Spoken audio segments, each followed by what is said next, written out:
24வது ஸ்லோகம். த்யானேனாத்மனி பஷ்யந்தி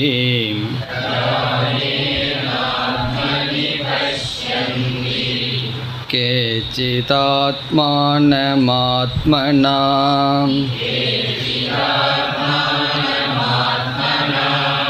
அன்யே சாங்க்யேன யோகேன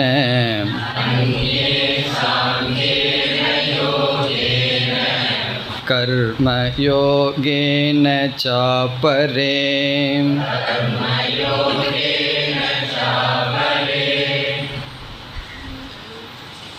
இந்த 24வது ஸ்லோகத்திலிருந்து இந்த அத்தியாயம் முடிகின்ற வரை, அதாவது 34வது ஸ்லோகம் வரை பகவான் முடிவுரை செய்கின்றார். இந்த அத்தியாயத்தில் என்ன கருத்தை கூற விரும்பினாரோ அதை கூறி முடித்து விட்டார்.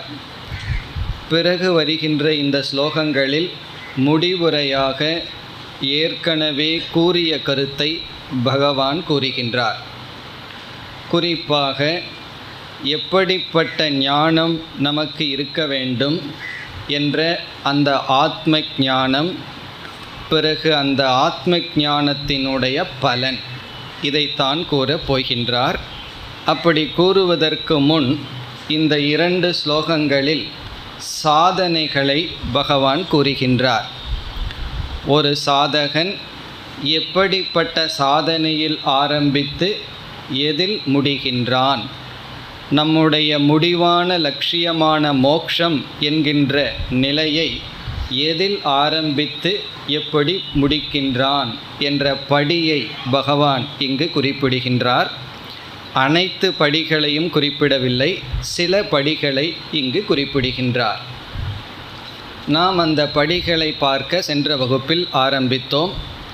அதாவது ஒரு ஜீவன் அல்லது ஒரு சாதகன் எப்படி தன்னுடைய ஆன்மீக பயணத்தை ஆரம்பிக்கின்றான், பிறகு படிப்படியாக சென்று எதில் முடிவு செய்கின்றான், அதை நாம் பார்க்க ஆரம்பித்தோம்.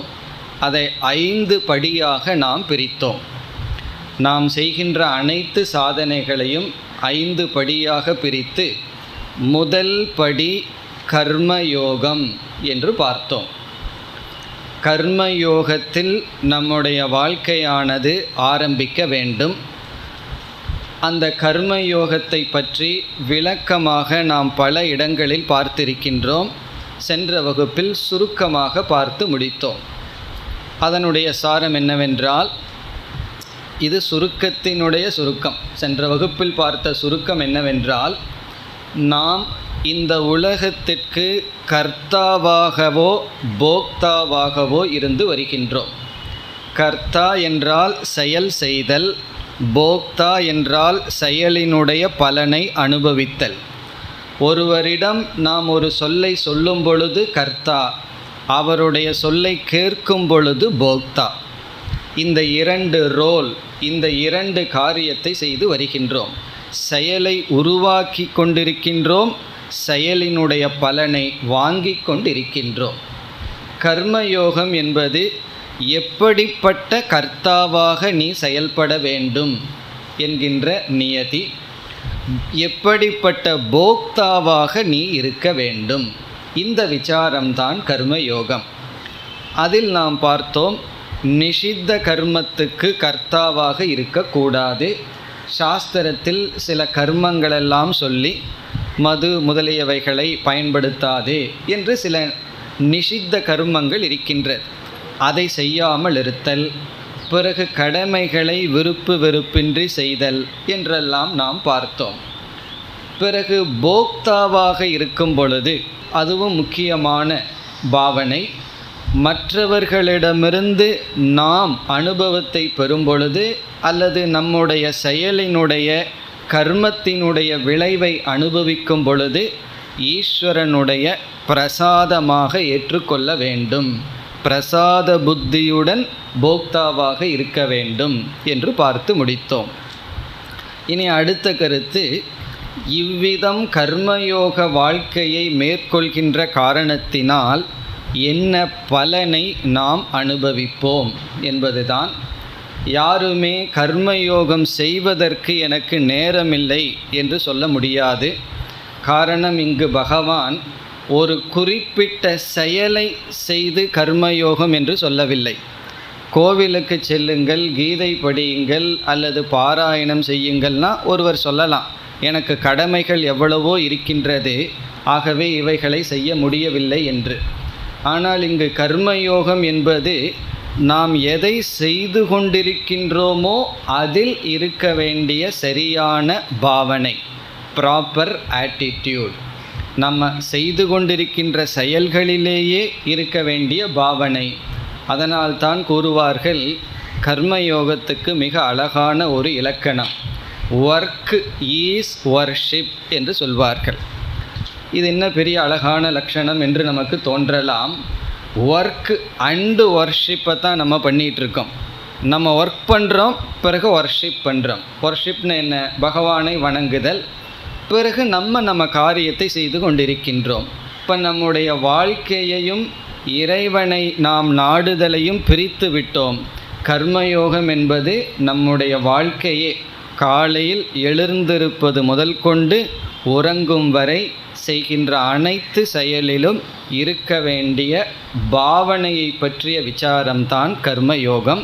எப்படிப்பட்ட ஆட்டிடியூட், பாவனையுடன் நீ இந்த உலகத்தில் வாழ வேண்டும். இது மிக சுலபமானது, ஆரம்பத்தில் இருக்கின்ற படி. இனி இதனுடைய பலன் என்ன என்ற கேள்வி வரும்பொழுது, ஒரு ஜீவன் கர்மயோகப்படி வாழ்க்கை வாழ்ந்து வந்தால் அவனுக்கு கிடைக்கின்ற முதலில் சாதாரணமான பலன் என்னவென்றால், the relative peace of mind என்று சொல்வார்கள்.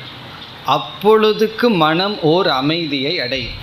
கர்மயோகப்படி இல்லாமல் இருந்தால் விதவிதமான எதிர்பார்ப்புகள், பிறகு நான் தான் போக்தா, நான் தான் கர்த்தா என்ற எண்ணத்தினால் மனம் சஞ்சலப்பட்டு கொண்டிருக்கும். வெறுப்புகள் நம்மை பாதித்து கொண்டே இருக்கும். இந்த கர்மயோகத்தினுடைய முதல் பலன், மனது ஓரளவு அமைதியை அடையும். வெறுப்பினுடைய பிடியிலிருந்து சற்று விடுதலை அடைவோம். ஓரளவு நமக்கு விடுதலை கிடைக்கும். மற்றவர்களை காட்டிலும் ஓரளவு மன நிறைவுடன் வாழ முடியும்.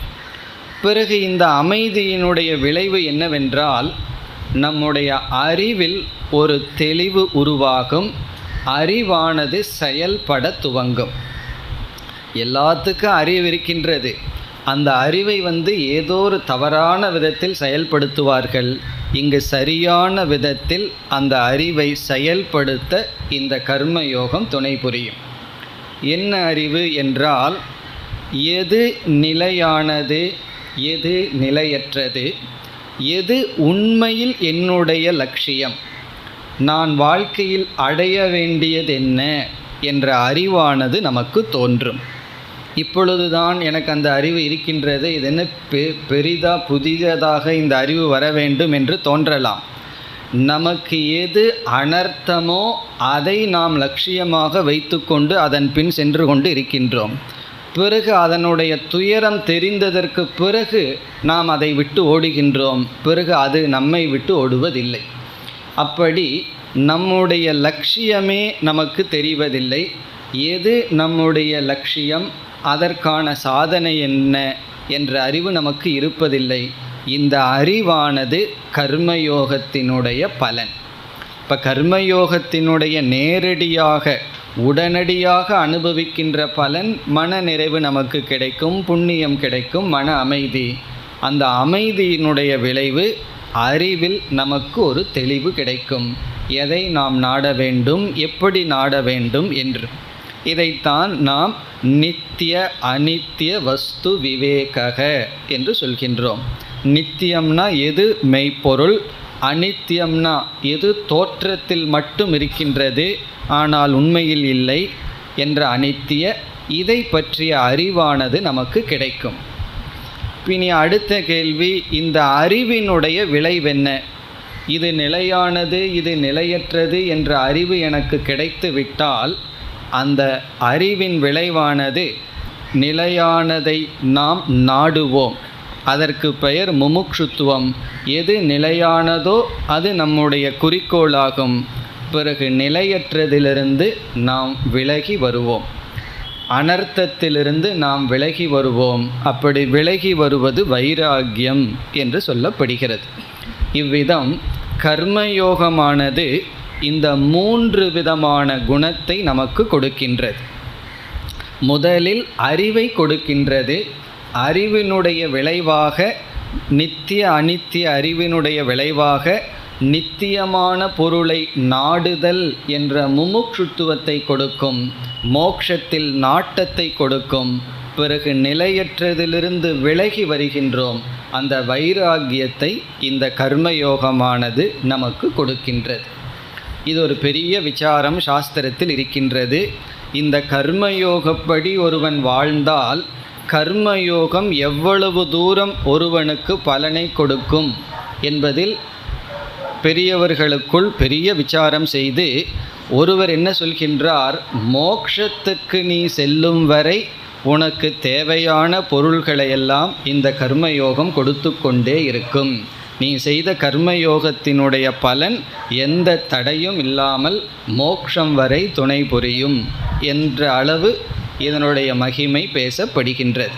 இப்போ இதுதான் கர்மயோகம். இனி நாம் அடுத்த சாதனைக்கு செல்ல வேண்டும். இப்போ கர்மயோகம்னா என்னன்னு பார்த்தோம், அதனுடைய பலனையும் மிக சுருக்கமாக பார்த்தோம். கர்மயோகத்திலேயே இருந்து மடிந்து விடுவதா என்பது கேள்வி.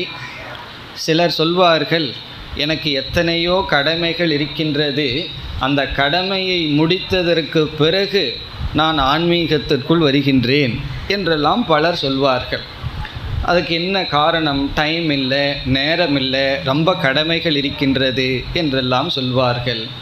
அதில் தவறு கிடையாது. கடமைகள் இருக்கின்றது. இந்த கடமை எப்பொழுது முடியும் என்றால் என்ன பிரசித்தமான உதாகரணம், சமுத்திரத்தில் அலையோஞ்சு ஸ்நானம் பண்ணுறது போல். சமுத்திரத்தில் எப்பொழுது அலை நிற்கிறதோ அப்பொழுது தான் உள்ளே போவோம்னு சொன்னால் நம்ம உள்ளே போகிறதில்லை, அலையும் நிற்க போவதில்லை. நமக்கு கடமைகள் இருந்து கொண்டே இருக்கும். பல்லு விளக்குறது முதல் கொண்டு கடமை தான், அது இருந்து கொண்டே இருக்கும். இப்பொழுது என்னவென்றால் கடமையில் ஒரு மாற்றத்தை நாம் தான் உருவாக்க வேண்டும். நமக்கு நல்ல பக்குவம் வந்துடுதுன்னு சொன்னால் இந்த ஆள் நமக்கு லாய்க்கில்லைன்னு விட்டு விடுவார்கள், நம்மை அனுப்பிச்சி விடுவார்கள் வீட்டிலிருந்து. நமக்கு வீட்டில் பற்று பொறுப்புகளில் இருக்க வேண்டும் என்ற எண்ணத்தினால தான் இருந்து கொண்டிருக்கின்றோம். எல்லோருக்குமே பொறுப்பில் இருக்கணும், பதவியில் இருக்கணுங்கிற ஆசை இருந்துகிட்டே இருக்குது. வீட்டுக்குள்ளேயே ஒரு முடிவு எடுக்கணும்னா அது நான் தான் எடுக்கணும், என்னை கேட்டு தான் எல்லாம் நடக்கணுங்கிற ஆசை எல்லோருக்கும் இருக்குது. நம்ம விடுறதுக்கு எல்லாம் காத்து கொண்டிருக்கின்றார்கள். நம்ம தான் கற்பனை பண்ணிட்டு எனக்கு கடமை இருக்குது, நான் சொல்கிறபடி தான் எல்லாம் நடந்து கொண்டு இருக்கிறது, நடக்க வேண்டும்னு கற்பனை செய்து கொண்டிருக்கின்றோம். இந்த கர்மயோகத்தினுடைய விளைவு என்னவென்றால், நாம் அவர்கள் நம்மை விடுவதற்கு முன் நாம் பொருள்களை அல்லது கடமைகளை, குறிப்பாக பவர், டிசிஷன் மேக்கிங் பவர், அதை நம்ம அப்படியே விட்டு விலகி வருவோம். இந்த விலகுதல் தான் கர்மயோகத்தினுடைய பலன். சரியாக கர்மயோகம் செய்திருந்தால் நாமே சற்று விலகி வருவோம். அப்படி விலகி வந்தவன் அடுத்து செய்ய வேண்டிய ஒரு சாதனையை இப்பொழுது பார்க்கின்றோம். இந்த 5 படியும் எங்கெங்கோ இருக்கிற 5 படி அல்ல, விதவிதமான டைரக்ஷனில் இருக்கிற 5 படி அல்ல, ஒரே ஒரு டைரக்ஷனில் மேல் படியாக இருக்கிறது. இது ஃபஸ்ட்டு ஸ்டாண்டர்ட்னு சொன்னால் அடுத்த சாதனை 2ஆம் வகுப்பு 3ஆம் வகுப்புன்னு அப்படி மேலே சென்று கொண்டு இருக்கின்றது. அதனால தான் இந்த 5 படியில் முதல் படி இப்போ பண்ணுறேன், 2வது படி அப்போ பண்ணுறேன்னெல்லாம் கிடையாது. நாம் அதில் ஒரு கிரமமாகத்தான் செல்ல முடியும். முதலில் கர்மயோகத்தில் ஆரம்பிக்கின்றோம். கர்மயோகத்தில் ஆரம்பிக்கின்றோம் என்றால் நம்முடைய கடமைகளை இங்கு சொல்லப்பட்ட பாவனையுடன் மேற்கொண்டு தர்மப்படி நம்முடைய வாழ்க்கையை வைத்து இந்த மனப்பக்குவத்தை நாம் அடைகின்றோம். நீ அடுத்த கேள்வி எவ்வளவு வருஷம் கர்மயோகத்தில் இருக்கணும்னு சொல்லி, அது ஆளை பொறுத்து இருக்குது. சில பேர்த்துக்கு 10 வருஷம் ஆகலாம், சில பேர்த்துக்கு 10 ஜென்மம் ஆகலாம், சில பேர்த்துக்கு ஒரு வருடத்தில் கர்மயோகம் நிறைவு பெறலாம், சில பேர்த்துக்கு 70 வயதாகலாம். அது நாம் கூற முடியாது. யூனிவர்சிட்டியில் இருக்கிறது போல் இந்த கோர்ஸுக்கு இத்தனை வருஷங்கிற மாதிரியெல்லாம் இங்கு கிடையாது. இது அவரவர்களுடைய மனப்பக்குவத்தை பொறுத்து. இப்படி கர்மயோகத்தை முடித்தவனுடைய மனநிலை எப்படி இருக்கும் என்றால், உலகத்திலிருந்து சற்று விலகி வர வேண்டும் என்ற மனநிலை வந்துவிடும். செயலிலிருந்து சற்று விடுதலை அடைவான். இப்பொழுது அவனுக்கு என்ன சாதனை என்ற கேள்வி வரும்பொழுது, இங்கு இரண்டாவதாக சாஸ்திரத்தில் சொல்லப்படுவது இரண்டாவது படி உபாசனம். இப்போ உபாசனம் என்பது இரண்டாவது படி. முதல் படி கர்மயோகம், இரண்டாவது உபாசனம். கர்மயோகத்தில் உடல் தான் ரொம்ப பிரதானம், காயப்பிரதானம், சரீர பிரதானம். உபாசனம் என்று வரும்பொழுது மனமும் வாக்கும் பிரதானமாக செயல்படுகின்றது. பொதுவாக உபாசனை என்றால் ஒரு விதமான தியானம், சற்று விலகி இருந்து மனதை அமைதிப்படுத்துதல். நமக்கு ரொம்ப பொறுப்புகள் இருந்தால் மனதை அமைதிப்படுத்த முடியாது. அப்படி அமைதிப்படுத்தினா அந்த டியூட்டியெல்லாம் எப்படி செய்யலான்னு திட்டம் போட்டுட்ருப்போம். இப்போ ஒரு பிஸ்னஸ் இருக்குது, அதில் ஆழ்ந்து தெளிவாக சிந்திச்சா தான் சில முக்கியமான முடிவெல்லாம் எடுக்க முடியும். மனதை அமைதிப்படுத்தினா மனதை என்ன செய்ய ஆரம்பிச்சிடும், அதெல்லாம் எப்படி சரிப்படுத்தலாம், ஏன்னா நமக்கு முன்னாடி எத்தனையோ பிரச்சனைகள் இருக்குது, அதை எப்படி தீர்வு காணலாம்னு மனது அதுக்கு போயிடும். அப்போ தியானத்தினுடைய பிரயோஜனம் என்னன்னா, நல்லா பிஸ்னஸ் பண்ணுவோம். அப்படித்தான் சொல்லி தியானமெல்லாம் இப்போ நல்லா பிரசித்தியாகி கொண்டிருக்கின்றது. நீங்கள் மனதை அமைதிப்படுத்தினால் தெளிவான முடிவெடுக்க முடியும், உடல் ஆரோக்கியமாக இருக்கும் என்று தான் சமுதாயத்திற்குள்ள உபாசனை பிரசித்தமாக இருக்கின்றது. அது நல்லது தான். வேறு விதத்தில் முடிவெடுக்கிறதுக்கு பதிலாக இப்படி மனதை அமைதிப்படுத்தி முடிவெடுக்கிறதெல்லாம் நல்லது தான். ஆனால் நம்ம பிஸ்னஸை இம்ப்ரூவ் பண்ணுறதுக்காக இங்கு உபாசனை சொல்லவில்லை. அதெல்லாம் முடித்து வந்தவர்களுக்கு வேறு ஒரு முக்கிய பிரயோஜனத்திற்கு இரண்டாவதாக உபாசனம் அல்லது தியானம் என்கின்ற சாதனை சொல்லப்படுகிறது. எதற்காக என்றால், இங்கு உபாசனம் என்றால் ஒரு விதமான தியானம்தான். இந்த தியானத்திலேயே பல படிகள் இருக்கின்றது. அதில் எல்லா படிகளும் இந்த உபாசனம் என்கின்ற சாதனைக்குள் அடங்குகின்றது. இப்போ இங்கு இருக்கின்றவர்களுடைய மனநிலை என்ன என்று பார்த்தால், வெளி உலகத்தில் சென்று செயல்பட வேண்டுமென்றால் ரஜோகுண ரொம்ப இருந்து வெறுப்புகளெல்லாம் ரொம்ப திக்காக இருந்ததுன்னு வச்சுக்கோமே, அடர்த்தியாக இருந்தால் அவர்களால் 1 மணி நேரம் சும்மா அமரவே முடியாது. நம்ம ஏன் சும்மா அமர முடியவில்லைன்னா, ஆசை வெறுப்புகளெல்லாம் நம்ம செயலில் தூண்டிக்கொண்டு தள்ளிக்கொண்டே இருக்கின்றது. இங்கு கர்மயோகத்தில் இந்த வெறுப்புனுடைய ஃபோர்ஸ், அதனுடைய வேகமெல்லாம் குறைந்தவுடன் நம்மால் அமர முடியும். ஆனால் இந்த கர்மத்திலேயே, செயல்களிலேயே, சிந்தனையிலேயே மனது இருந்து நாம் ஒரு இடத்துல உடல் அமர்ந்து விட்டது, ஆனால் மனம் அமராது. நம்ம உடம்பு வேணால் ஒரு ரூமில் இருந்துடும், அது இருக்கிறதே பெரிய விஷயம். ஆனால் இந்திரியங்களும் மனதும் சஞ்சலப்பட்டு கொண்டே இருக்கும். எவ்வளவு வயசாகுதோ அவ்வளவு தூரம் மெமரியில் கொஞ்சம் லோடு அதிகமாக இருக்கும். அதனால் என்னென்னா, இந்த சிந்தா விருத்தஸ்தாவது சிந்தா சக்தகன்னு சொன்னது போல் இந்த மெமரிக்குள்ளே போய் மனதானது சஞ்சலித்து கொண்டே இருக்கும். நமக்கு தெரியும் இந்த பொருள் அனர்த்தத்தை கொடுக்கின்றது, அதை சிந்திக்கிறதுனால ஒரு பலனும் இல்லைன்னு நமக்கு நன்கு தெரியும். தெரிந்த போதிலும் இந்த பழக்க தோஷத்தினால் மீண்டும் மனமானது அந்த விஷயத்திற்கும் ராகத்வேஷத்திற்கு செல்கின்றது. முன்ன உடலளவில் சென்று கொண்டிருந்தான், இப்பொழுது மனதளவில் இந்த ராகத்வேஷமானது ஒருவனை மன அமைதிப்படுத்தாமல் வைத்து கொண்டு இருக்கின்றது. அப்பொழுது என்ன செய்வது என்றால், அப்பொழுது தான் இங்கு உபாசனம் அல்லது தியானம் என்ற சாதனை சொல்லப்படுகிறது. இந்த தியானம் என்பது ஆரம்பத்தில் மனதை கவனித்து மனதனுடைய போக்கில் போய் நம்முடைய மனதை அமைதிப்படுத்துதல். அதில் ஒரு முக்கியமான தியானம்ங்கிறது நம்ம பார்த்துருக்கோம், பயிற்சியும் செய்துள்ளோம். ஜபம் என்கின்ற ஒரு விதமான தியானம். நம்ம 5 படியில் தியானத்தை பார்த்து கொண்டு இருக்கின்றோம். இப்போ வேல்யூ மெடிடேஷன்னு பண்புகளை எடுத்து தியானம் பண்ணிகிட்ருக்கோம். ஆரம்பத்தில் மனதை அமைதிப்படுத்துகிற தியானம் பயிற்சி செய்தோம். அதற்கு பிறகு மனதை ஒருமுகப்படுத்த ஜபம் என்கின்ற தியானத்தை மேற்கொண்டோம். இது போன்ற சாதனைகளை மேற்கொள்ளுவது தான் 2வது படி. இப்போ 2வது படி என்னவென்றால் மனதை அமைதிப்படுத்துதல். இந்த சஞ்சலமாக இருக்கின்ற மனதை ஒரு இடத்துல நிறுத்தி பழகுதல். பிறகு ஒருமுகப்படுத்தி பழகுதல், மனதை ஒரு இடத்துல பொருத்தி பழகுதல். இதற்கெல்லாம் பாராயணம் செய்தல், பூஜை செய்தல், இப்படிப்பட்ட தியானத்தில் ஈடுபடுதல், இவைகளெல்லாம் சாதனை. இதையெல்லாம் சுருக்கமாக நம்ம உபாசனம் என்று சொல்கின்றோம். இப்போ இந்த உபாசனையில் இறைவனுடைய நாமம், அந்த பக்திங்கிறது ரொம்ப முக்கியம். பகவானை விட்டுட்டு நம்ம உபாசனை செய்தால் ஒரு தெராப்பி மாதிரி போயிடும். ஏதோ ஒன்றை மனதில் நினைக்கணும், அவ்வளோதானே, 1 2 3 சொல்லிகிட்டு இருக்கிறேனேன்னு சொன்னால் தவறு கிடையாது. மனது ஒருமுகப்படும்.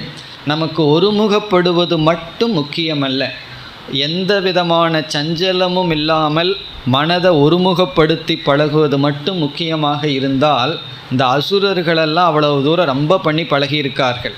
ஆனால் தவத்தை முடித்து வந்தவுடனே எப்படி வந்தார்கள், அதுபோல் நம்ம வந்துடுவோம். அதனால் நம்ம பகவானுடைய ரூபம், அந்த பக்தியுடன் உபாசனை செல்ல வேண்டும். அதனால தான் உபாசனை என்று வரும்பொழுதே நம்முடைய சாஸ்திரம் பக்தியை இணைத்து விடுகின்றது. கர்மயோகத்திலையும் பக்தி இருக்கின்றது. ஏன்னா பகவானுடைய பிரசாதமாக நான் எடுத்துக்கணுன்னா பகவான் மீது பக்தி இருந்தால் தானே எடுத்துக்கொள்ள முடியும். ஆனால் பக்தியினுடைய முக்கியத்துவம் அதிகமாக உபாசனையில் பேசப்படும். இப்போ பகவானுடைய ரூபத்தை நினைத்தல், பகவானுடைய நாமத்தை ஜபம் செய்தல், பிறகு பகவானை பற்றி அறிவு அடைந்து அந்த பகவானே விஸ்வரூபமாக இருக்கின்றார் என்றெல்லாம் மனதை விரித்தல். இவ்விதம் மனதினுடைய சஞ்சலத்தை குறைத்தல், மனதை ஒருமுகப்படுத்துதல், மனதை சற்று விரித்தல், இதெல்லாம் 2வதாக சொல்லப்படுகின்ற உபாசனை என்ற சாதனையில் அடங்குகின்றது. ஒருவன் எடுத்த உடனே உபாசனையெல்லாம் செய்ய முடியாது. காரணம் என்னென்னா, விருப்பு வெறுப்புக்கள் ரொம்ப உள்ளே வச்சுட்டு நம்ம கண்ணை மூடியெல்லாம் உட்கார முடியாது. அப்படி உட்கார்ந்தோம்னு சொன்னால் அந்த விருப்பு வெறுப்புக்கள் நம்மை ரொம்ப பாதிக்கும். ஆகவே சற்று கர்மயோகத்திலிருந்து பிறகு சிறிது சிறிதாக விலகி வர வேண்டும். இது எவ்வளவு நாள் நாம் செய்தால் மனம் அமைதி அடைந்து மனம் ஒருமுகப்பட்டு பிறகு மனம் சற்று விரியுமோ, இந்த சுயநலத்தை எல்லாம் விட்டு கொஞ்சம் நம்ம குடும்பங்கிறது மட்டும் இல்லாமல் கொஞ்சம் இந்த உலக பார்வை எல்லாமே ஈஸ்வரனுடைய சுரூபம் என்ற அளவு மனது விரிக்க வேண்டும். அது உபாசனம் என்கின்ற 2வது ஸ்டேஜ், 2வது படி. இந்த உபாசனையில் நமக்கு ஸ்ரத்தை கிடைக்கும், மன அமைதி கிடைக்கும், இந்திரியத்தினுடைய அமைதி கிடைக்கும். இதெல்லாம் தான் சமக, தமக, ஸ்ரத்தா, சமாதானம் என்றெல்லாம் பேசப்பட்டிருக்கின்றது.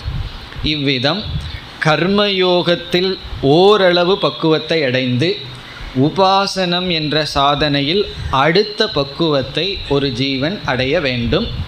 நம்மெல்லாம் கர்மயோகம் உபாசனைன்னு தெரியாமையே சில சமயங்களில் சாதனையில் ஈடுபட்டுருப்போம். நாம் இதைத்தான் பண்ணுறோம்னு தெரிஞ்சு ஈடுபட்டுருக்கலாம். சில சமயம் தெரியாமலேயே வீட்டில் பூஜை பண்ணுறது, பாராயணம் பண்ணுறது, இப்போ இந்த நவராத்திரி இதெல்லாம் வரும்போது லலிதா சஹஸ்ரநாமத்தை சொல்கிறது, பல மணி நேரங்கள் அமர்ந்து படித்தல், இதெல்லாம் என்னன்னா ஒரு விதமான உபாசனை தான். இது உபாசனைன்னு நமக்கு தெரிஞ்சிருக்காது. ஆனாலும் நம்மளுடைய சரியான பரம்பரையில் வந்தோம்னா நம்மை அறியாமல் இதில் எல்லாம் நம்ம ஈடுபட்டு கொண்டு இருப்போம். அதுக்கெல்லாம் ஒரு பேசிக்காக ஸ்ரத்தை இருந்திருந்தால் நம்ம ஈடுபட்டு கொண்டு இருப்போம். இதுதான் உபாசனைன்னு தெரிஞ்சு தான் ஈடுபடணுங்கிற அவசியம் கிடையாது. இப்படி இந்த 2 சாதனையும் செய்து முடித்தால் அவர்களுடைய மனநிலை எப்படி இருக்கும், இனி அடுத்த சாதனை என்ன என்பது கேள்வி. இந்த 2 சாதனை செய்து முடித்தவர்களுக்கு காயிக வாச்சிக மானச லெவலில், உடல் மனம்ங்கிற லெவலில் செம்மையாக இருக்கும். அடுத்தது இந்த விஞ்ஞானமய கோஷம்னு சாஸ்திரம் ஒன்று சொல்லுது. விஞ்ஞானமய கோஷம்னு என்ன? நம்முடைய புத்தி. நம்முடைய புத்தியை விஞ்ஞானமய கோஷம்னு சொல்கின்றது. ஒருவர் சொன்னார், என்னுடைய விஞ்ஞானமய கோஷம் பூரா இப்போ அஜ்ஞானமயமாக இருக்குன்னார். அப்படி அஜ்ஞானமயமாக இருக்கிற இந்த விஞ்ஞானமய கோஷத்தில் ஒரு பெரிய மாறுதல் ஏற்படும். அது சாதாரண மாறுதல் அல்ல. என்ன மாறுதல் என்றால், இந்த மெய்ப்பொருளை பற்றிய அறிவை நான் அடைந்தாக வேண்டும். மெய்ப்பொருளை அடைதல், ஆத்ம தத்துவத்தை நான் அடைதல் என்பது ஆத்ம ஞானத்தை அடைதல் என்று அந்த ஞான வேர்க்கை நமக்கு ஏற்படும். முன்ன ஏதோ மனதுக்குள்ள உண்மையை அடையணும்னு ஒரு முமுட்சுத்துவம். முமுட்சுத்துவம்னா, முமுட்சுத்துவங்கிற வார்த்தைக்கே மோட்சத்தை அடைய இச்சை. இந்த முமுட்சு அடுத்ததாக முன்னேறுவான். அதற்கு பெயர் ஜிக்ஞாசு அப்படின்னு சொல்கிறது. ஜிக்ஞாசுங்கிற வார்த்தை கேள்விப்பட்டிருப்பீர்கள். ஜிக்ஞாசு என்றால் ஞாதும் இச்சுகு. முமுட்சுத்துவம் அப்படின்னா மோக்தும் இச்சுகு, மோட்சத்தை அடையணும்னு ஆசை முமுட்சுத்து. ஜிக்ஞாசுனா நான் தெரிஞ்சுக்கணும் என்று அவனுக்கு அறிவு பசியானது ஏற்படும். நமக்கு வயிற்று பசி தான் ஏற்பட்டு பழக்கம். இது காதில் பசி ஏற்படும். காதில் கேட்கணுங்கிற பசி, அதுதான் அறிவு பசி. அறிவு பசின்னா என்ன? கேட்கணுங்கிற ஒரு வேர்க்கை. அந்த வேர்க்கை தீவிரமாக ஏற்படும். உண்மையை தெரிஞ்சுக்கணும் என்கின்ற ஆசை நமக்கு ஏற்படும். எப்படி வயிறு பசியாக இருக்குதோ அதே போல் செவிக்கு பசியானது ஏற்படும். செவிக்கு பசி ஏற்பட்ட என்ன கொடுக்கணும்னா, அதுக்கு சரியான சப்தத்தை கொடுக்க வேண்டும், அறிவை கொடுக்க வேண்டும். ஆகவே அடுத்து வருகின்ற 3வது சாதனை ஸ்ரவணம் என்று சொல்லப்படுகிறது.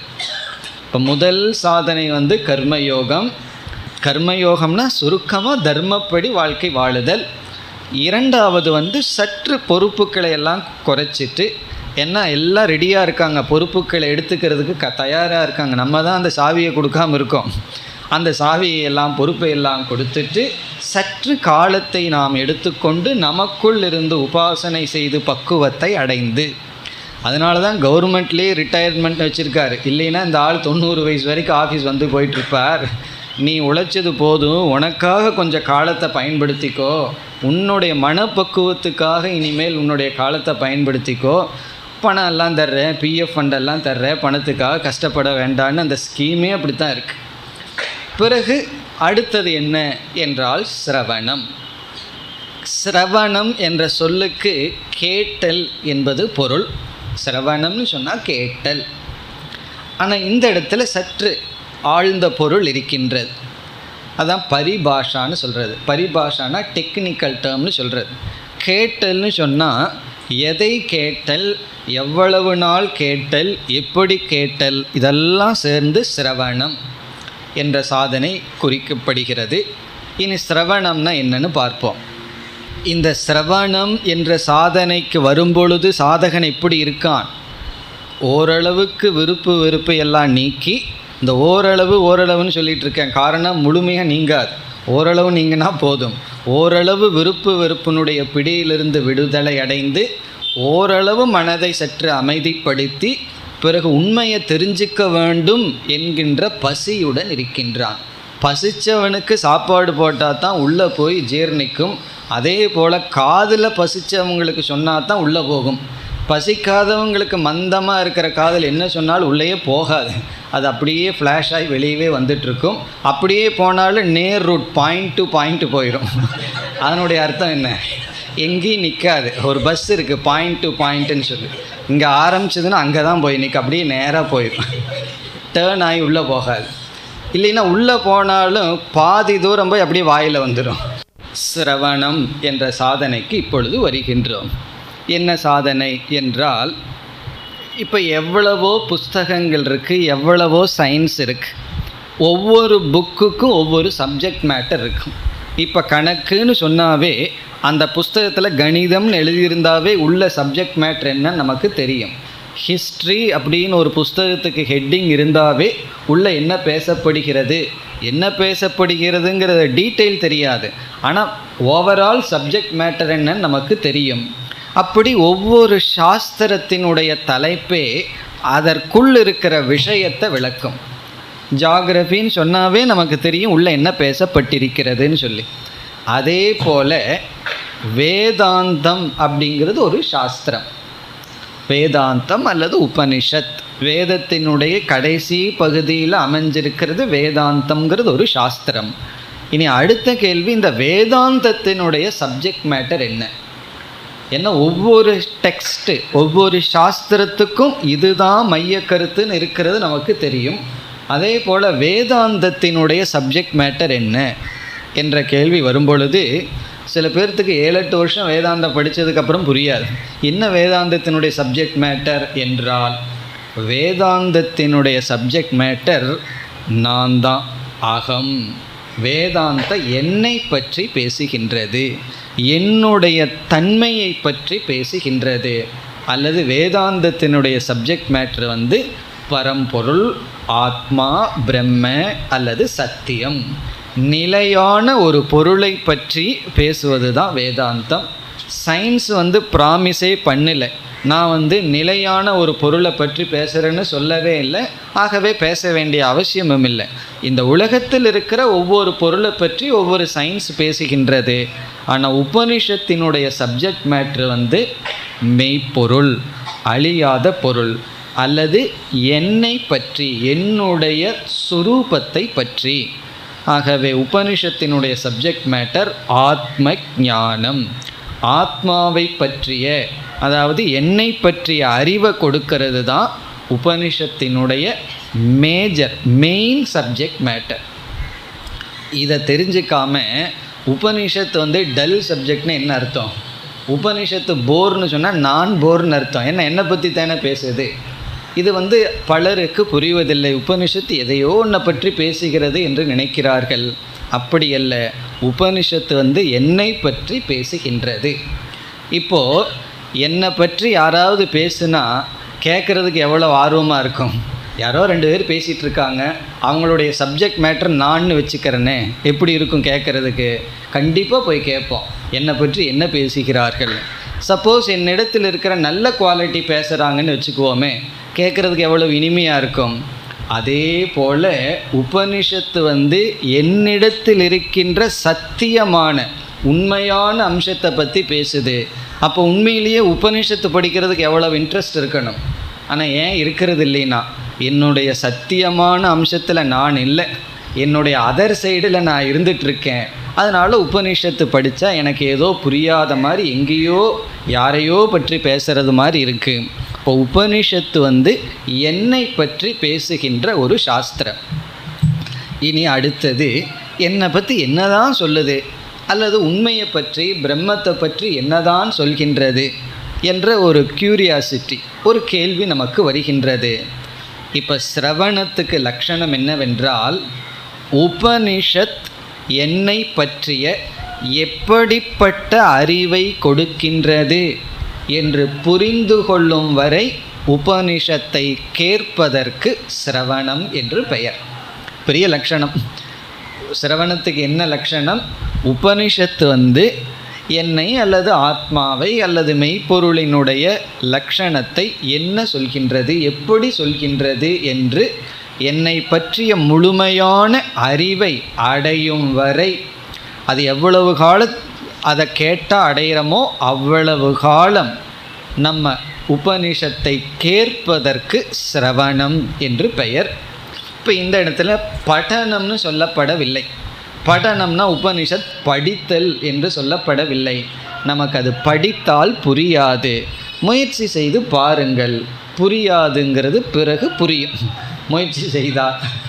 காரணம் என்னன்னா, அதில் சில வார்த்தைகள் இருக்குது, அந்த வார்த்தைகளோட அர்த்தமே எனக்கு தெரியாது. இப்போ அக்கௌண்ட்ஸ் படிச்சிட்ருக்கவர் போய் திடீர்னு மெடிக்கல்லேருந்து ஒரு புஸ்தகத்தை படித்தா என்ன புரியும்னா, அதில் இருக்கிற ஈஸு தட்டு அதுதான் புரியும். அதே போல் ஒரு சயின்ஸ் ஸ்டூடெண்ட்டு எக்கனாமிக்ஸ் எடுத்து படித்தாவோ அக்கௌண்ட்ஸ் படித்தாவோ என்ன புரியும்னா ஒன்றும் புரியாது. அந்த கான்செப்ட் எல்லாம் நமக்கு புரியாது. காரணம் என்னென்னா, ஒவ்வொரு சாஸ்திரத்துக்குன்னு சில டெக்னிக்கல் டேர்ம்ஸ் இருக்குது. இப்போ அந்த வார்த்தைகளெல்லாம் அந்த அறிவு நமக்கு அடையாமல் நம்ம அந்த வார்த்தை நமக்கு புரியாது. ஆத்மானா என்னென்னு புரியாது. புருஷகன் அடிக்கடி போன கிளாஸ்ல எல்லாம் சொல்லிகிட்டு இருந்தோம். புருஷகனை என்ன ஹஸ்பண்டை பற்றி சாமிஜி பேசிகிட்டு இருக்காருன்னு சந்தேகம் வந்துடும். சம்சாரத்திலிருந்து விடுதலை அடைகிறது தான் மோட்சம்னா அப்போ என்ன சந்தேகம் வந்துடும், எங்கிட்டிருந்து விடுதலை அடைகிறதுக்காக இவர் வர்றாருங்க அப்படின்னு அந்த அம்மா நினைக்க இந்த மாதிரி சந்தேகமெல்லாம் வந்துடும். காரணம் என்ன, வேதாந்தத்தில் ஒவ்வொரு வார்த்தைக்கு தனி அர்த்தங்கள் இருக்கின்றது. அப்படி அந்த வார்த்தை எதுவுமே நமக்கு புரியாது. அப்போ என்ன செய்யணும்னா, புரிந்த ஒருவரிடம்தான் அதை கேட்டு நாம் புரிந்து கொள்ள வேண்டும். அதனால தான் ஃபஸ்ட்லேயே சில நூல்களெல்லாம் எழுதி வச்சுருக்காங்க. இப்போ தத்துவ போதம், வேதாந்த சாரம்னெல்லாம் சில நூல்கள் இருக்குது. அந்த நூலினுடைய பர்பஸே சில டெக்னிக்கல் டேர்மை அறிமுகப்படுத்துறது தான். ஸ்தூல சரீரம், சூக்ஷ்ம சரீரம், காரண சரீரம், ஜீவன், இப்படிப்பட்ட சில வார்த்தைகளை அறிமுகப்படுத்தி அந்த கான்செப்டை புரிய வச்சுட்டு பிறகு ஒழுங்காக சிஸ்டமேட்டிக்காக வேதாந்தத்தை படித்தோம்னா உபனிஷத் என்னை பற்றி என்ன கருத்தை சொல்கின்றது, என்னுடைய தன்மையை என்னவென்று சொல்கிறது என்று நமக்கு புரியும். அப்படி சில காலங்கள் தொடர்ந்து சாஸ்திரத்தை கேட்டலுக்கு சிரவணம் என்று பெயர். இப்போ எதுவரை கேட்கணும் என்றால், எதுவரை கேட்டால் உபனிஷத்து இதுதான் உபனிஷத்தினுடைய சப்ஜெக்ட் மேட்டர், பிரம்மத்தினுடைய அல்லது என்னுடைய உண்மையான சொரூபம் இவ்விதம் விளக்குகின்றது என்று புரியும் வரை கேட்பதற்கு சிரவணம் என்று பெயர். இப்போ சிரவணத்துக்கு முன்னாடி உபனிஷத்து என்ன பற்றி பேசுது, ஆனால் என்ன பேசுதுன்னு தெரியல. என்னுடைய தன்மையை உபனிஷத்து விளக்குகின்றது, ஆனால் என்னுடைய தன்மை என்ன என்று எனக்கு தெரியவில்லை. இப்போ சிரவணத்தில் என்ன கிடைக்குது, இதுதான் என்னை பற்றிய கருத்து உபனிஷத்தில் இருக்கின்றது என்று சில காலம் தொடர்ந்து கேட்டலுக்கு சிரவணம் என்று பெயர்.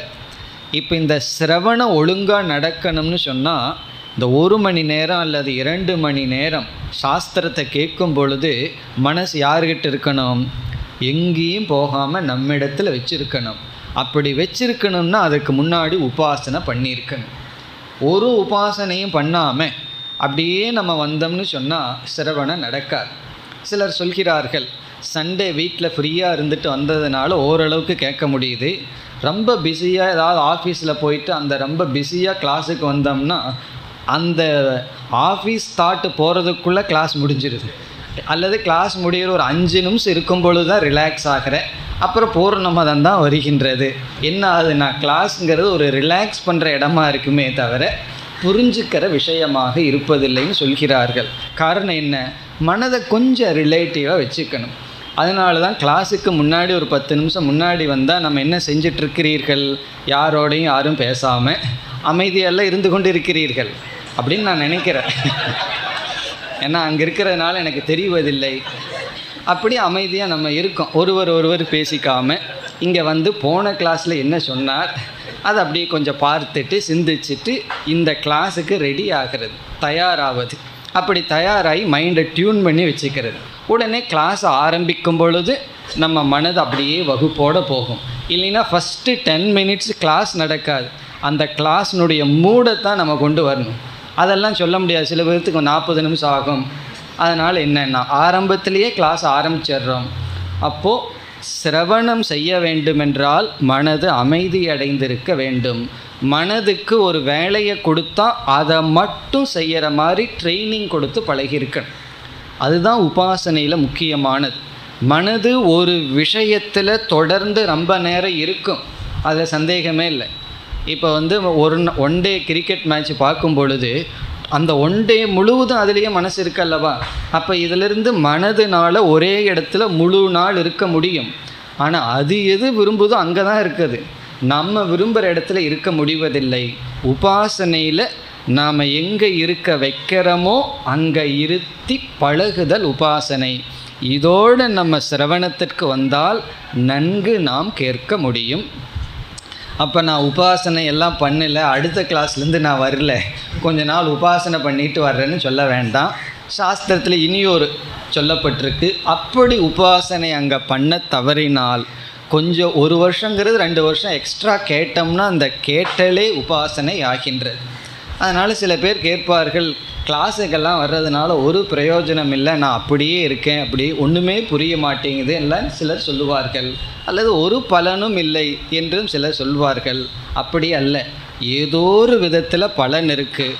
நேரடியான ஞானம்ங்கிறது வராட்டியும் கூட வேறு விதத்தில் மனதை ஒருமுகப்படுத்துறதுக்கு, ஸ்ரத்த வர்றதுக்கு ஏதோ ஒரு விதத்தில் நம்முடைய வேதாந்த வகுப்பு அல்லது ஏதாவது ஒரு சாதனை, தியானம் பண்ண உட்கார்றோம், சஞ்சலப்பட்டுருக்கு, பரவாயில்ல, அட்லீஸ்ட் அந்த உட்கார்ந்து பயிற்சி செய்தல், அந்த பயிற்சியில் ஈடுபட்டமே அந்த அளவுக்கு நமக்கு பிரயோஜனம் இருக்கும்.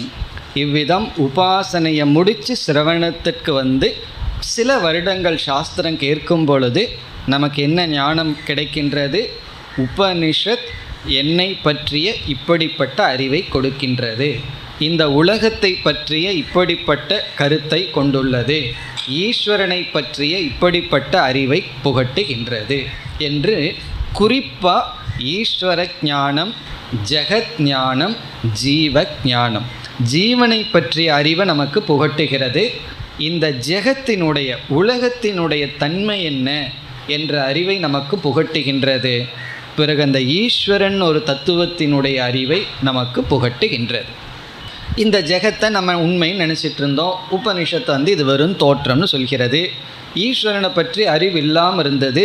இந்த பொய்யான உலகத்தை படைத்தவர் இந்த உலகத்துக்கு காரணம் என்ற அறிவை எல்லாம் கொடுக்கின்றது. பிறகு என்னை பற்றியும் புதிதான ஒரு அறிவை கொடுக்கின்றது. இதுவரைக்கும் நான் கற்பனையும் கூட செய்து பார்க்காத ஒரு அறிவை என்னை பற்றி சொல்கின்றது. என்னை பற்றி என்ன சொல்கிறது என்றால், நம்ம என்ன நினச்சிட்ருக்கோம்? நான் இந்த தேதியில் பிறந்தேன், இந்த தேதியில் மடிய போகின்றேன், நான் மாற்றத்திற்கு உட்பட்டவன், நான் துயரப்பட்டு கொண்டிருப்பவன் என்றெல்லாம் நினச்சிட்ருக்கோம். உபனிஷத்து என்ன சொல்கின்றது?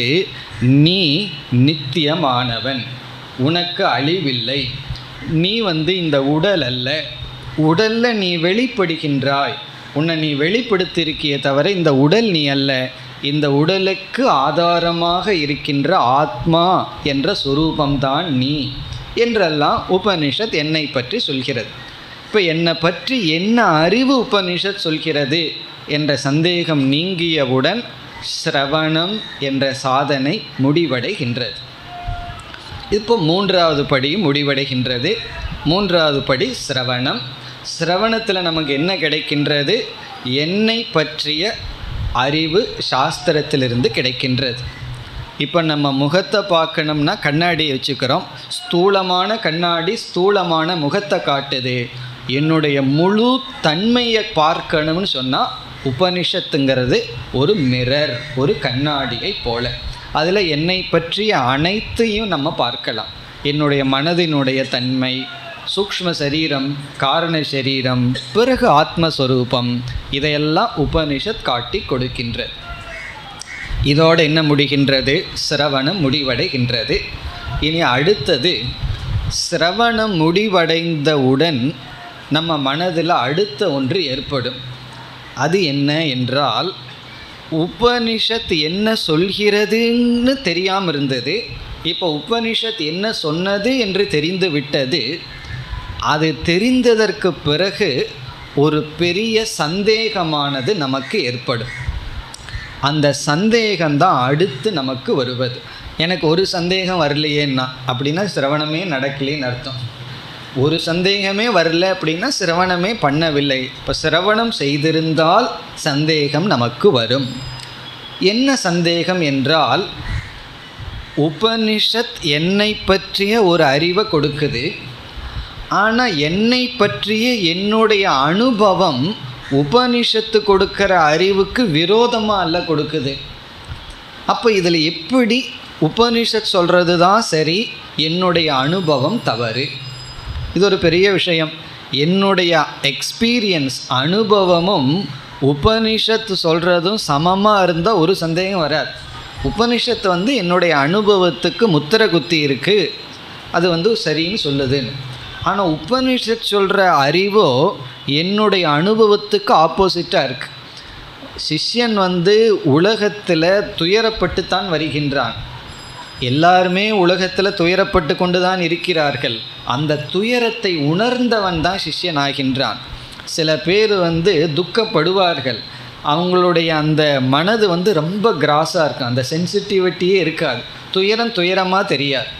ஒருவர் வீட்டுக்கு போகிறோம், அவமானப்படுத்தி நமக்கு உணவு கொடுக்கிறார்கள், ஒருவருக்கு அவர் அவமானப்படுத்துகிறாருன்னு கூட தெரியாமல் சாப்பிட்டு வருவார்கள். காரணம் என்னென்னா அதுதான் பஃபல்லோ ஸ்கின் அப்படின்னு சொல்கிறது.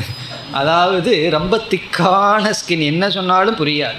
அல்லது ஒருத்தர் வீட்டில் போய் நம்ம பேசிகிட்டு இருக்கோம், அவருக்கு வேறு எங்கேயோ போகணும் ப்ரோக்ராம், 10 முறை நம்மை பார்த்து டைம் பார்ப்பார், நமக்கு புரியவே புரியாது.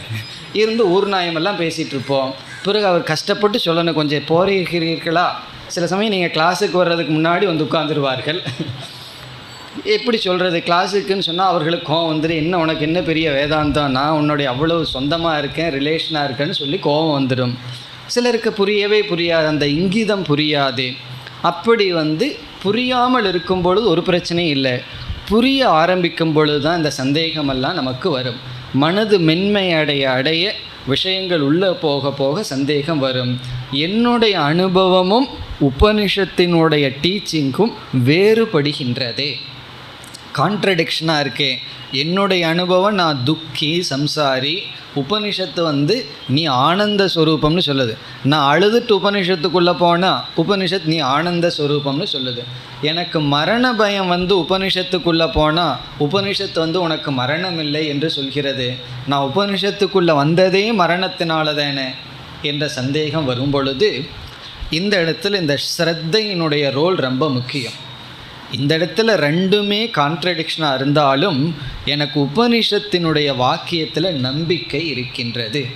உபனிஷத்து அனாவசியமாக பொய் சொல்ல வேண்டிய அவசியம் இல்லை, அதனால் அதுக்கு ஒரு பிரயோஜனமும் இல்லை. அது சொல்கிறது உண்மை. பிறகு என்னுடைய அனுபவத்தையும் நான் நீக்கிவிட முடியாது. பிறகு என்ன செய்ய வேண்டும்? அடுத்த சாதனை, 4வது சாதனை தொடர்கிறது. இப்போ 4வது சாதனை எந்த இடத்துல வருது? உபனிஷத்து என்னை பற்றி ஒன்று சொல்லிவிட்டது, அது தெரியாத வரைக்கும் பிரச்சனை இல்லை. தெரிஞ்சதற்கு பிறகு என்னுடைய அனுபவத்துக்கும் உபனிஷத்தினுடைய டீச்சிங் உபதேசத்துக்கும் ஒரு கான்ட்ரடிக்ஷன், முரண்பாடு வர அதை எப்படி சால்வ் பண்ணுறது, அதை எப்படி அதை அந்தந்த இடத்துல வைக்கிறது என்ற ஒரு நிலை ஏற்படும் பொழுது 4வதாக மனனம் என்ற சாதனை வருகின்றது. இப்போ சிரவணத்திற்கு பிறகு மனனம். சிரவணம் என்றால் கேட்டல், மனனம் என்றால் சிந்தித்தல், ஆழ்ந்து சிந்தித்தல். இதுவும் ஒரு விதத்தில் சிரவணம்தான், ஆனால் சிரவணத்தை விட கொஞ்சம் மாறுபட்டது. சிரவணத்தில் இருக்கும் பொழுது அறியாமையில் இருக்கோம், மனனத்தில் இருக்கும் பொழுது அறிந்து சந்தேகத்துடன் இருக்கின்றோம். இப்போ சில விதமான முரண்பாடுகளெல்லாம் பார்க்கும் பொழுது அந்த முரண்பாடுகளையெல்லாம் நீக்க நாம் சிரவணத்தை வேறு கோணத்தில் நாம் செய்கின்றோம். உண்மையிலேயே சிரவணத்திலேயே பாதி மனனம் வந்துடும். ஒவ்வொரு ஸ்டேஜ், ஒவ்வொரு கருத்தை சொல்லும் பொழுதே ஒரு சந்தேகத்தை கிளப்பி அந்த சந்தேகத்தை நீக்கும் பொழுதே நமக்கு அந்த சந்தேகங்கள் நீங்கும். ஆனாலும் குறிப்பாக மனனம் என்று சொல்லப்பட்டுள்ளது. அது மட்டுமல்ல, கேட்டதை நமக்குள்ளே சிந்திக்கணும், அப்பொழுதுதான் நம்முடைய அறிவாகும். இல்லைன்னா உபனிஷத்து தத்துவமசின்னு சொல்லுது, அகம் பிரம்மாஸ்மின்னு சொல்லுது, ஆனால் நான் அப்படி சொல்லலையப்பா அப்படின்னு சொல்லிடுவார்கள். உபனிஷத்து தான் அப்படி சொல்லுது, என்ன கேட்காது. சில பேர் உபதேசம் செய்யும் பொழுதே உபனிஷத்து சொல்லுது உபனிஷத் சொல்லுது என்று தான் சொல்வார்கள். நான் சொல்கிறேன்னு சொல்ல முடியாது. காரணம் என்ன? உபனிஷத் சொல்லுது, அவ்வளோதான், எனக்கு அது தெரியாது என்று வந்துவிடும்.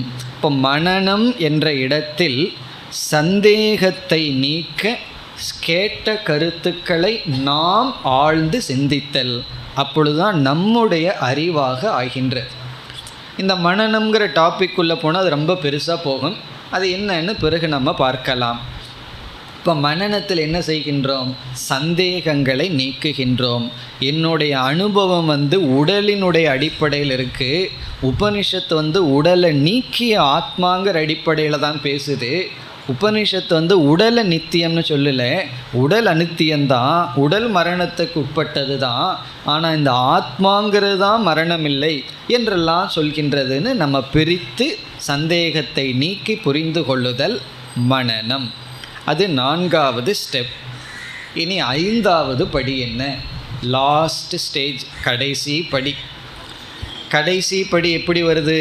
ஃபஸ்ட்டு கர்மயோகம் செய்து, அடுத்தது உபாசனை செய்து, பிறகு சிரவணம் செய்து, மனனம் செய்து ஒருவன் இருந்தால் அவனுடைய மனது எப்படி இருக்கும்னு பார்த்தோம்னா, எந்த விதமான சந்தேகமும் இல்லாமல் நான் ஆத்மஸ்வரூபம், நான் அழியாதவன், எனக்கு யாருடத்திலும் எந்த சங்கமும் கிடையாது, இந்த உலகம் வெறும் காட்சி பொருள். நம்ம டெலிவிஷன் பார்க்குறது போல் இவர்களுக்கு உலகத்தை பார்த்தாவே ஒரு டெலிவிஷன் தான், புதுசாக சேனலே தேவையில்லை, கண்ணை திறந்து பார்த்தாவே விதவிதமான சேனல் ஓடிட்டுருக்கும்.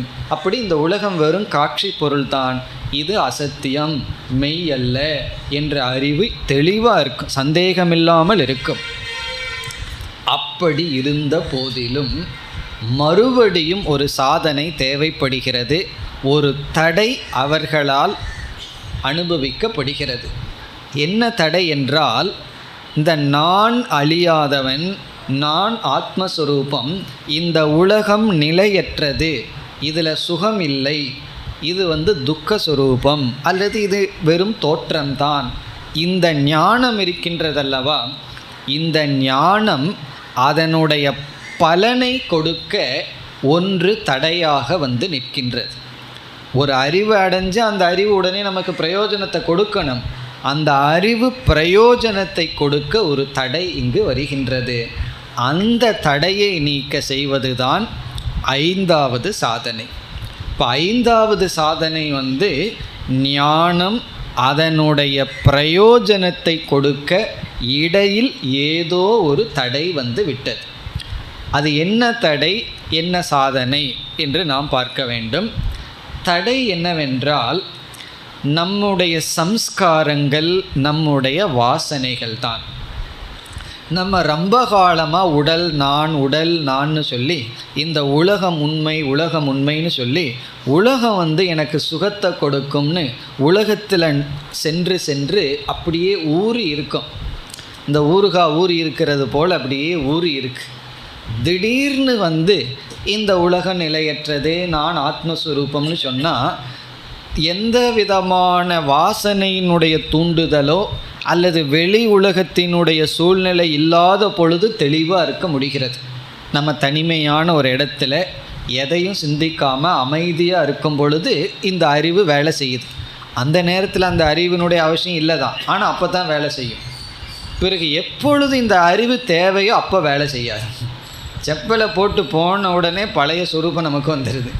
என்ன அர்த்தம்னு சொன்னால், மீண்டும் பழைய ஆளாக இருக்கும். கிளாஸ் முழுவதும் கோவப்படக்கூடாது, அக்செப்ட் பண்ணிக்கணும்னு கேட்டு போய் கிளாஸ் முடிஞ்சு போன ஸ்கூட்டர் எடுத்து போன உடனே ஒரு சைக்கிள்காரன் குறுக்க வர்றான், உடனே கோவம் வந்துடுது. இவ்வளோ நேரம் என்ன படித்தோம்னா நம்ம அக்செப்ட் பண்ணிக்கணும். அப்போ என்ன ஆகுதுன்னா, உலகத்துக்குள்ளே போன உடனே அந்த பழைய ஆள் தான் வர்றானே தவிர புதிய ஆள் வரவே மாட்டேங்கிறான். புதுசாக நான் ஒருத்தனை கண்டுபிடிச்சி வச்சனே, அவன் இருக்கிற இடம் தெரியாமல் சென்று விடுகின்றான். அப்போ அந்த அறிவை அடைந்ததற்றதாகிறது. ஏன்னா இந்த அறிவுக்கு நம்முடைய வாசனைகள், சம்ஸ்காரங்களே தடையாக நிற்கின்றது. அப்போ என்ன செய்யணும்னா, இந்த அறிவு ஞானாபியாசம் என்று சொல்வார்கள். இந்த அறிவில் இருந்து கொஞ்ச நாள் பழக வேண்டும்.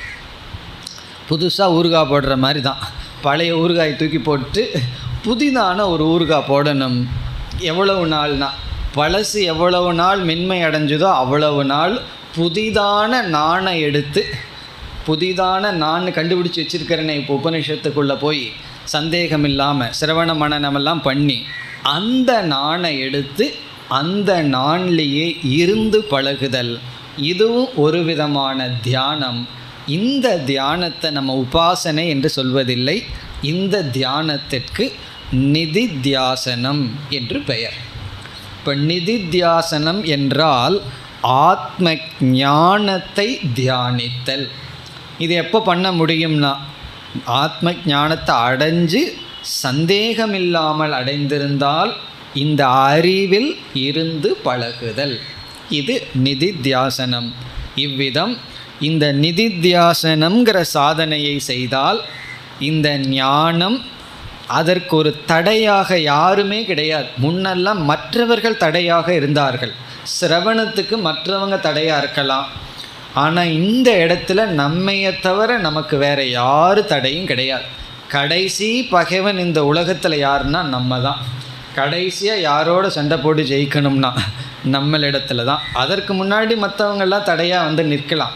கிளாஸுக்கு போகிறதுக்கு அனுமதி கொடுக்காமல் இருக்கலாம், அல்லது வேறு ஏதாவது இரிட்டேட் பண்ணலாம், என்ன வேணாலும் செய்யலாம். ஆனால் இறுதியாக என்னிடத்துல தான் தடை இருக்கின்றது, அதை நீக்க நிதித்தியாசனம் என்கின்ற சாதனை. இப்போ இந்த 5 படியை பார்த்தோம்னா கர்மயோகத்தில் ஆரம்பித்து கொஞ்சம் தூய்மைப்படுத்தி, பிறகு உபாசனையில் வந்து அமைதிப்படுத்தி, அமைதியான மனதுடன் சாஸ்திரத்தில் போய் அறிவை அடைந்து, பிறகு மீண்டும் சாஸ்திரத்தினுடைய துணை கொண்டு சந்தேகத்தை நீக்கி தெளிவான அறிவுடன் அந்த அறிவில் நிலை பெற மீண்டும் நாம் செய்கின்ற இந்த நிதித்தியாசன ரூபமான தியானம், இந்த 5 சாதனையையும் ஒருவன் பூர்த்தி அடைந்தால் அவனைத்தான் இங்கே பகவான் வந்து ஸ்தித பிரக்ஞன் என்றெல்லாம் அழைக்கிறார். ஞானி, ஞான நிஷ்டன், குணாதீதன் அடுத்த அத்தியாயத்தில் அழைப்பார். 12வது அத்தியாயத்தில் பராபக்தன் என்று சொன்னார். அப்போ அவர்களுடைய குணங்கள் என்ன, அவர்களுடைய மனம் எப்படி இருக்கும், இதெல்லாம் தான் ஞான பலம். அதெல்லாம் ஆங்காங்கு நமக்கு விளக்கப்படும். இப்போ ஞானத்தினுடைய பலன்னு சொல்லி எப்பொழுதெல்லாம் பகவான் சொல்கிறாரோ அப்பொழுது இந்த 5 படிகளையும் கடந்து வந்து அந்த ஞானத்தினுடைய பலனை அனுபவிப்பவது அல்லது அந்த பலனை பற்றி பேசுதல். இப்போ இந்த 2 ஸ்லோகத்தில் பகவான் இந்த 5 சாதனைகளில் 3 சாதனையை கூறுகின்றார். இப்போ இந்த 24வது ஸ்லோகத்தில் 3 படிகளை பகவான் கூறுகின்றார். பிறகு வந்து ஞானம் என்ன, எப்படிப்பட்ட ஞானம், அந்த ஞானத்தினால் என்ன பலன் என்பதையெல்லாம் கூறப்போகின்றார். நாம் அடுத்த வகுப்பில் ஸ்லோகத்திற்குள் செல்லலாம். ஓம் பூர்ணமத பூர்ணமிதம் பூர்ணாத் பூர்ணமுதச்யதே பூர்ணஸ்ய பூர்ணமாதாய பூர்ணமேவாவசிஷ்யதே. ஓம் சாந்தி சாந்தி சாந்தி.